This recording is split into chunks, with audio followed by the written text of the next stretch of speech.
All right, folks, welcome back to another exciting edition to the Hounds of Business presents Mike King Biz Radio on ESPN RVA 106.1 FM.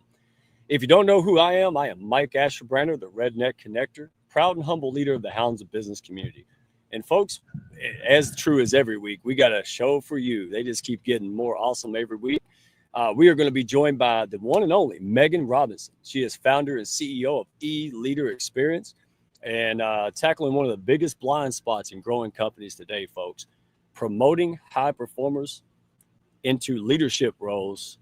All right. Because a lot of folks are not equipping them to succeed. All right. So we're going to dive straight into this. Don't go anywhere. Tell your friends. And by the way, Mr. Homer, hey, we love you being here. And don't worry about the emojis. We'll find you new ones, brother. And we've got Royce Blake, Mr. Radio Voice himself, and Sabrina. So good to see you. Let's get this party started, folks. This lady is amazing, brilliant as she is big-hearted. Let's get started. Looks like your business might be in a bit of a pickle. Don't you worry about a thing. You ain't alone in this. You're just a success story waiting to happen. Trust me on that. Every bump in the road is just an opportunity wearing a clever disguise. Welcome to the Hounds of Business community, where we don't just sit around twiddling our thumbs. Nope. We turn those obstacles into mighty fine stepping stones.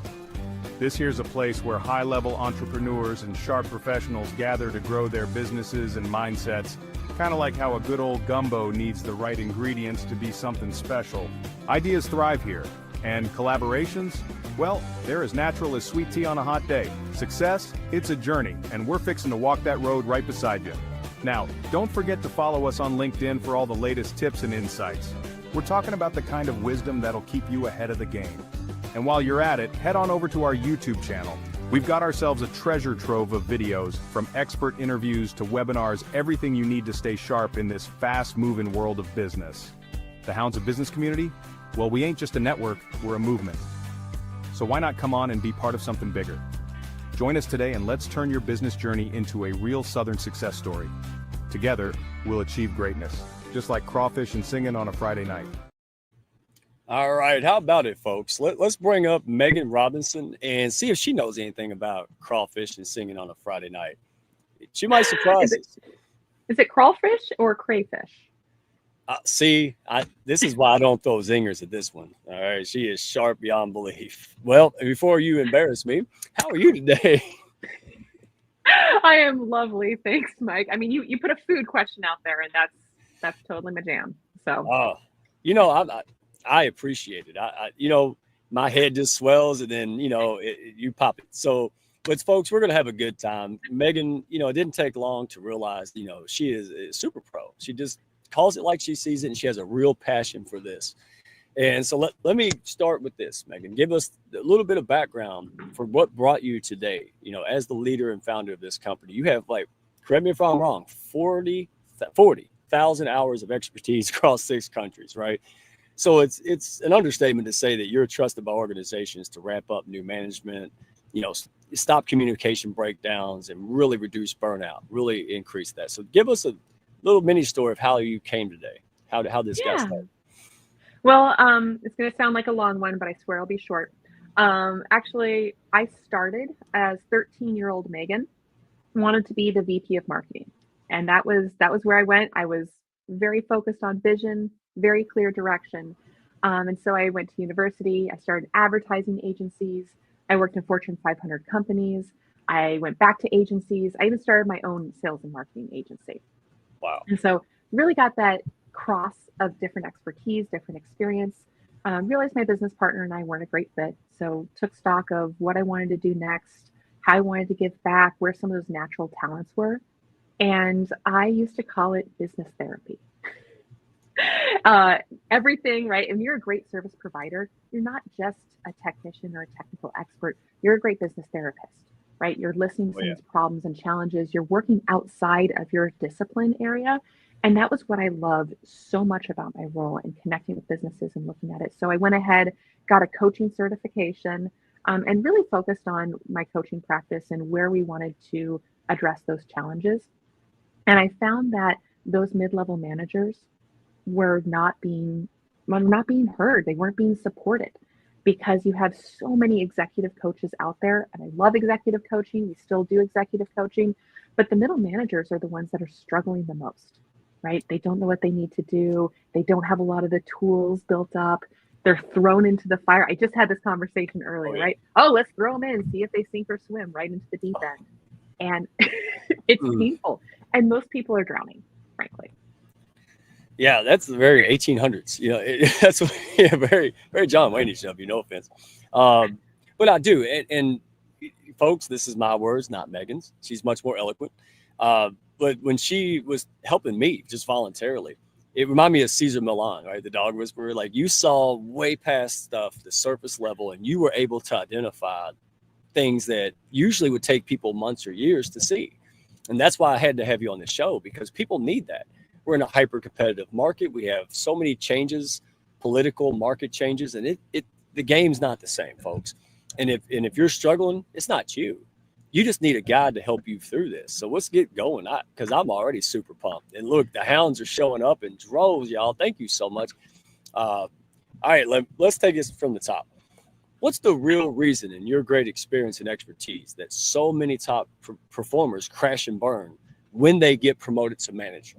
Right, so they're a rock star, and they're like, "Wow, let's make this a manager," and then it's like, what happens there? Well, I'm going to say probably everyone on this call who has been promoted into that manager position feels that pain immediately, right? They're so excited for that promotion. They feel so good. They are such a good technical expert that they deserved, and they worked hard for that promotion. And then they get into it, and they don't know what to do. They don't know what's expected of them. There's a whole new world and different requirements, different job duties. And most of the time, they love to go back to what they know, right? They're like, oh, well, I'm really good at this expertise, and I'm going to train them on how to do it exactly like how I did it. And for some reason, it doesn't work out. Right. And I will say, there's statistics out there. It's something like 60% of new managers will fail in that first role within the first 2 years. No kidding. They just churn and burn them. And I'll say, from my expertise and what I see, is a lack of expectations, a lack of clarity in those expectations, because you're responsible for as an individual contributor is very different than what you're responsible for as a manager. And it's not just the things that are in your job description, it's the things that aren't in your job description, right? It's how do you develop people? How do you handle conflict? No one's job description says handle conflict with employees, but if you're a manager, you better start doing that. It's part of that responsibility. But true or false, they're not being equipped. They're just being assumed that, hey, just figure it out, and then it becomes You've seen managers before. You know what you need to do, and there's no clarity with it. And everyone's expectations are different. And as you develop in those roles, you start to see in that rearview mirror exactly what it should have been, or exactly what you want from other people. But you're in it too closely to know what it looks like for yourself. No one is telling you, no one's having the conversations with you, and no one's there actually to help you figure that out. I do an exercise all the time in workshops, asking people, what do you expect from other managers? What should people expect from you? And people just start drawing blanks. And part of it's the results, right? Part of it's the support. Part of it's developing and growing other people. Part of it, I was just chatting with someone else, right? They were all about managing their team and coaching them and supporting them and making sure that their team was rock solid and trained. I said, well, what about the other departments? What about the rest of the organization? And that was a complete blind spot. And frankly, that's 50% of your job, is how you're connecting and relating to others. But to your question, sorry. Yes. No, this is great. I'm taking notes. Right? Thank you. Most people think that this is going to happen by osmosis. And that's the number one myth that I see that really feeds this blind spot, is they think, well, if we invite them to the meeting, they're going to figure out what they need to do next time. If they're in the room, if they see me handle this, they'll know how to do it next time. And that's probably not going to happen. You don't know what they learned. You don't know what they're picking up. You don't know if they're actively engaged. And that's a really big challenge, where we make a wide assumption that other people are just picking it up along the way when they're really not. Oh, well, see, and I've worked, with inside Fortune 1000 companies, some of the well-known companies. And I've seen that. There's like, well, put it off to HR. Well, okay, is HR equipped for that? And here's what I like about you and your approach. It was quick. It was evident. You're a systems thinker, right? Like, so you look at things in silos, but you're able to tie them together. And that's where people drop the ball, in my estimation. And also, people say, I want to have a better culture, but what's culture made of? People. And if the people aren't equipped and they're not on board and they don't have the skills and they're not, then the culture is never going to happen. And you identified that.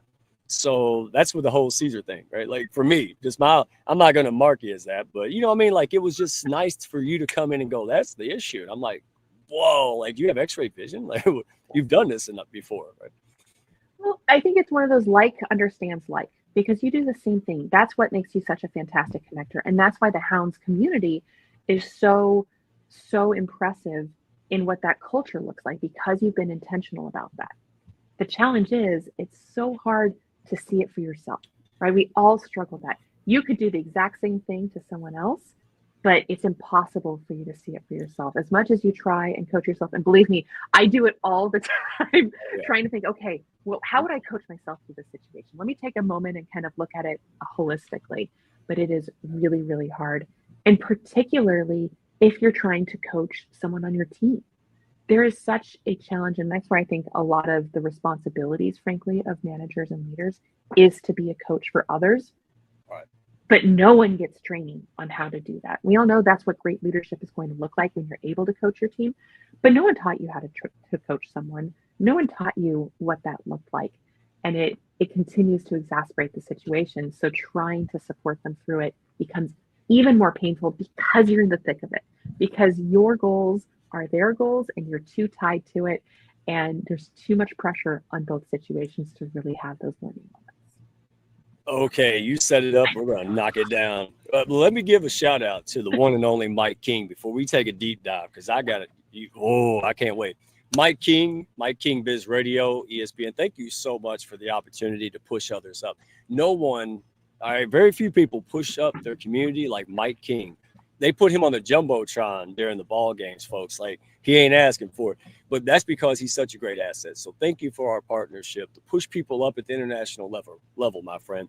And, hey, shameless plug. Listen, if you're building a business, if you have that passion and you're willing to pay the price and go for it, don't do it alone. Don't do it alone. Plug into an ecosystem, whether it's ours, the Hounds of Business, or if it's just anything.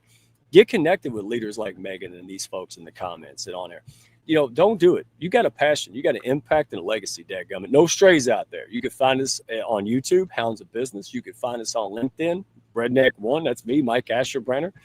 Or you can send an old school carrier pigeon. All right, I still take those, but just weather pending. All right. So if Megan's like, I'm not going to pick on her. You got to see her. She will get me. All right. So let's get back to this, because you have some concept that I thought I never heard before, player coach problem. And you addressed it, but I want to get the answer if you don't mind. So when we're talking about promoting someone who is great at their job, and you pointed out rightfully so, that doesn't mean they're going to be great at leading people, or they're not ready yet, or could be, right? So explain the player coach problem, right? And how you've seen that, and why does that happen? Oh, that is a long. Well, I will say with the player coach is when you have your star player and you put them in a coaching role. And I'll say my best example is a sales rep. And that sales rep, right? They're your best sales rep, and you're like, cool, let's promote them. Everyone knows where this is going, right? Now you've promoted your best sales rep, but you also don't want them to stop selling, right? Because they're your best sales rep. So now they have these responsibilities of coaching the team and making them great sales reps, and continuing to have their own book of business. And I feel like everyone just took this like giant eye roll with you, right? Oh my gosh, how are they supposed to do both? And frankly, this is where you see those mid-managers that are just getting crushed, because they have those individual contributor responsibilities, and they're also responsible to coach and manage and lead the team. If you've been leveled up in that way, if you have one of those managers, most likely what they're most comfortable with and where they want to spend their time is on their own work. And so that's that default, right? It's uncomfortable to do things new. It's uncomfortable to do all the other pieces. And they struggle dramatically in this. And then they get promoted. Maybe they get promoted again, hopefully, like they keep going on. but they never really learn because they've kept so much of that individual contributor responsibilities, those quotas, those needs, even the clients, right? They never learn how to let go of that and how to get work done through others. So they continue to struggle with it. And you see it sometimes all the way. I was working with a group of VPs, and we were still talking about time management and delegation at a VP level because it'd been so hard for them through their promotion. They've just grown up through the organization, and they never really got that distance from it. So you see a lot of player coaches, it leads to a lot of burnout. It's a really big struggle for people to adapt. Like we said earlier, those expectations aren't clear on how to really address that. And I will say, you see in tech companies now, oftentimes a lot of those mid-managers are getting riffed. They don't find the value of them anymore. So you start seeing this trend of middle management starting to disappear because they're not adding the value, because they're too busy doing the individual contributor work. Oh, I can talk on about the impacts and downstream. If anyone wants to talk about that, or we can save that for another time, but it's going to get nasty. Oh my goodness. And it's relevant now more than ever. This is not just some theory thing we're talking about you can get to later, company leaders. We're talking about now, the competitive edge, right? Innovation. This is not just, oh, that's nice. So because on that, correct me if I'm wrong, you're the expert. These managers are struggling in silence, because if the culture isn't like, hey, tell us how you feel, then a lot of I've seen it, right? So they're struggling in silence. Is that right? Oh, I think there is a lot of silence. It's the silence of the expectation, and it's getting noisier and noisier now. I think where a lot of people are frustrated, everyone expects so much from me, or employees aren't what they used to be, or no one wants to work hard anymore. So there is a little bit of that silence that's going on. I think it's mostly the gap of awareness and understanding and clarity in these jobs and roles. So I'll say it actually starts to impact senior leaders. Those are the people that are suffering in silence the most, because they're the ones that are now putting out all the fires that the mid-managers used to solve for. Everything's starting to roll uphill instead of downhill, as it should be going. So that's where you see a lot of that suffering. Sometimes there's an awareness. Most of the time they're getting really, really bad feedback, right? Oh, this should be part of you, or I need you to own that project. All this communication that doesn't really make sense to them, and they don't understand what they need to do differently to be successful.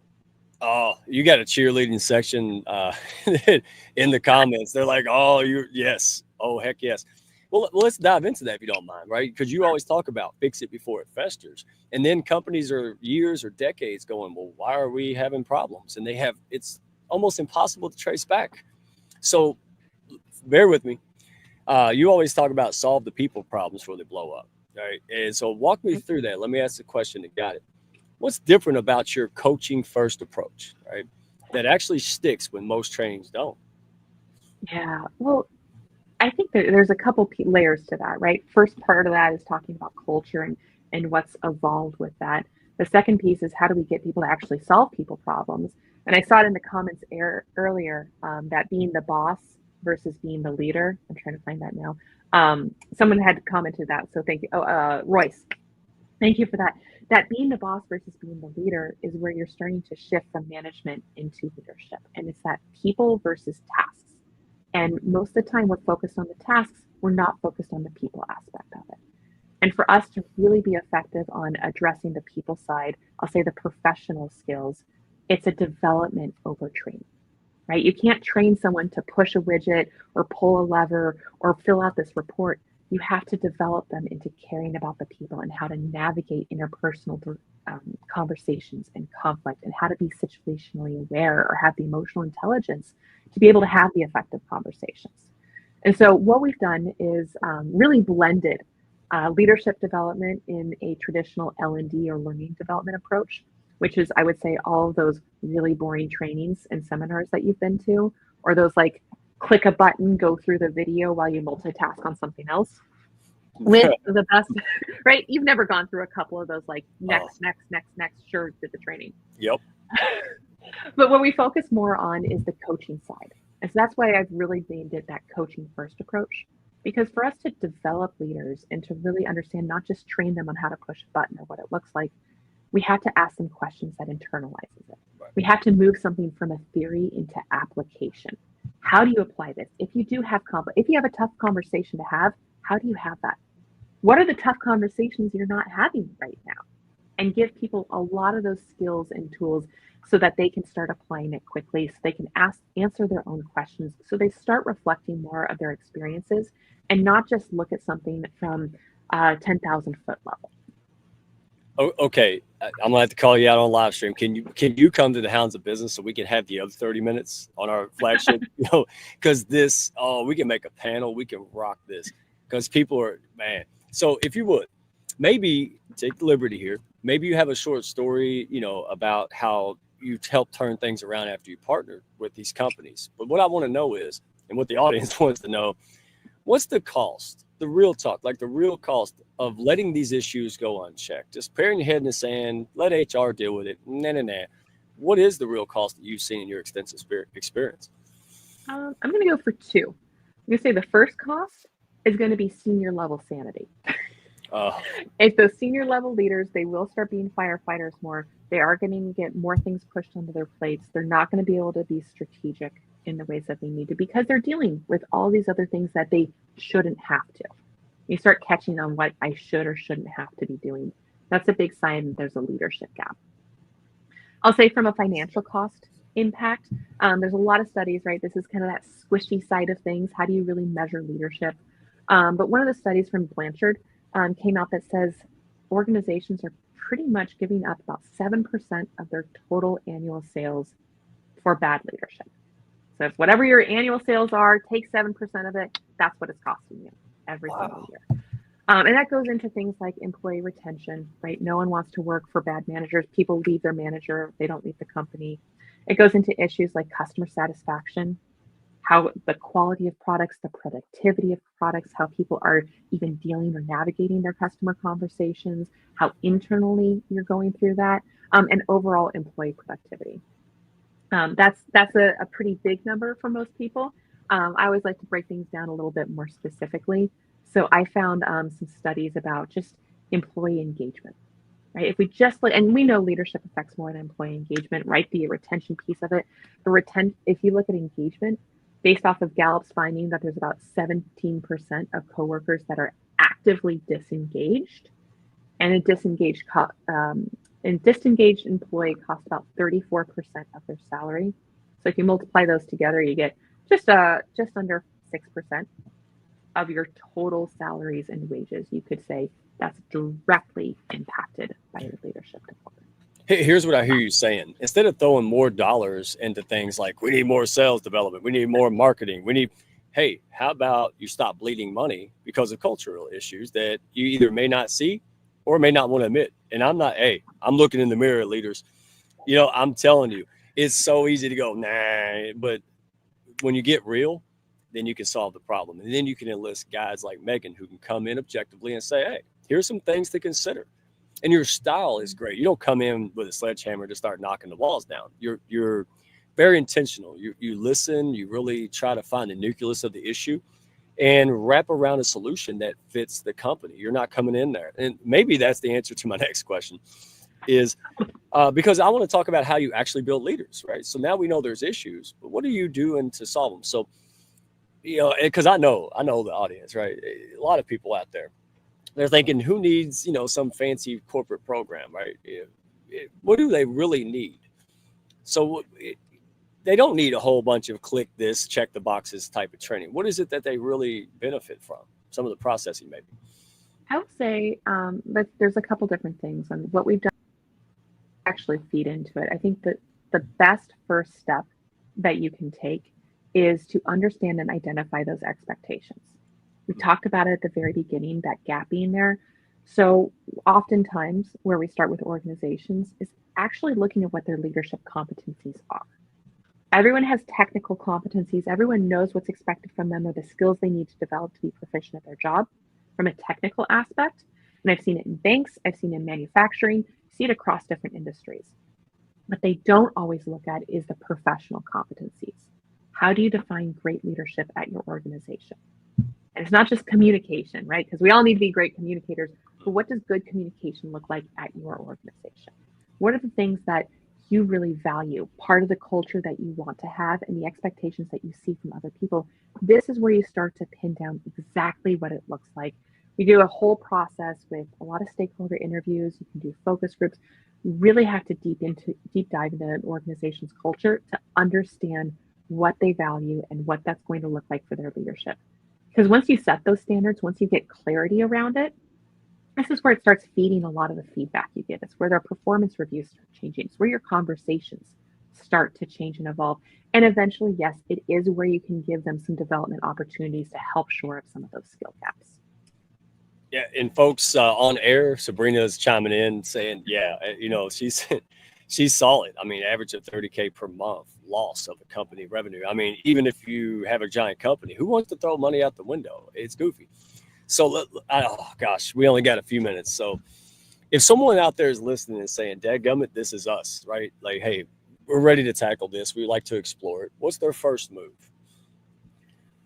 Well, it depends on what they want to tackle and what they want to explore, just their leadership gap. I mean, obviously, you can always call me and my organization. We're great at supporting that. Definitely start talking with your HR partners. I will say in a post-COVID world, HR has really changed and evolved their seat at the table from a senior leadership level. But I will say get curious on where these gaps are. Curiosity, listening to others, really learning where those pieces are so that you can address the real problems. I just had a conversation with a leader last week, and they wanted to start a mentorship program. I said, great, why are we doing a mentorship program? What do you want to do about that? Oh, well, we want to fix employee retention. That's not going to do it. You have got the wrong tool for that problem. So really understanding what those gaps are so that you're able to address them wholeheartedly. And I would be willing to look at the behaviors and things that you are doing at the top level that is encouraging or maintaining those other behaviors, because you do have a much larger impact in that. So it will take a little bit of that vulnerability, most likely, to shore up some of those gaps as you make the changes necessary to support the changes in others. Wow. Okay. Yeah. And here's what I like about what you do, because I've seen it firsthand. You've been instrumental in a lot of groundbreaking things for us in our community, my businesses. You approach this like a doctor. No one goes to their doctor. Hopefully, no one goes to their doctor and says, I hope you don't try to sell me something today. No, you're going because you got an issue. You want to explore maybe a checkup to make sure preventative measures. And that's your approach. It's not a marketing tool for you. It's the way you do business. And that's why we're here today, because I want folks to know you're not the only option, but you're our option, right? You are the play. And if you're not the solution, here's what I love about you and your company. You're going to give them what they need, not just what you want to sell. And that's what makes us special here. That's what I love about it. You put people's best interests first. And I know it's blushy time, but it's the God's honest truth. And I want to see more of that. That's what we stand for. So in the last minute, what do you want to leave? So what's your final truth bomb for someone who is just sick of the leadership drama? They're like, you know what? I'm ready to take a fix. Obviously, tap into you and all your resources. You got so many great articles. But what's your practical advice? Did it take a baby step? Like, what can they do today, right now, to make that first move? I'm going to give two first moves for it. The first, like I was just kind of alluding to before, is look at what you are doing to feed some of those negative outcomes. How are you addressing those issues with people? When something happens, what are you doing? Because that will be eye-opening. What are you permitting or allowing to have happen that shouldn't be? That's also inaction or action are both fueling it and fueling the culture that you're creating with that. And the second piece is being willing to listen to others. If you're doing a 360, if you're feeding more insights, go ahead, ask around, see what's really happening at some different levels, and make sure that you're getting those insights and just listening before you start solving those problems. Megan, you are amazing. Thank you so much for coming on the show. We would definitely, if you're willing to come back, I would definitely want to schedule one on the HLB Live. Folks, go to the website and go to her website. There's so many resources. Just start there. E-Leader, so eleaderexperience.com, folks. eleaderexperience.com. Go check out the resources, have a conversation, and stop throwing money out the window and investing in migraine medicine, right? So thank you so much, folks, in the comments, Hounds, friends of the Hounds. We will see you back next week, folks. More to come. Go check out the website, watch this, comment. Thank you, Megan. You're amazing. Thank you, Mike. Lovely, lovely conversation. And thanks for sharing your incredible community. You got it. My pleasure. See you next time, folks. Thank you so much. Thank y'all for stopping by. Be sure to follow, share, and like, and send me a message if you had fun today. Y'all come back now.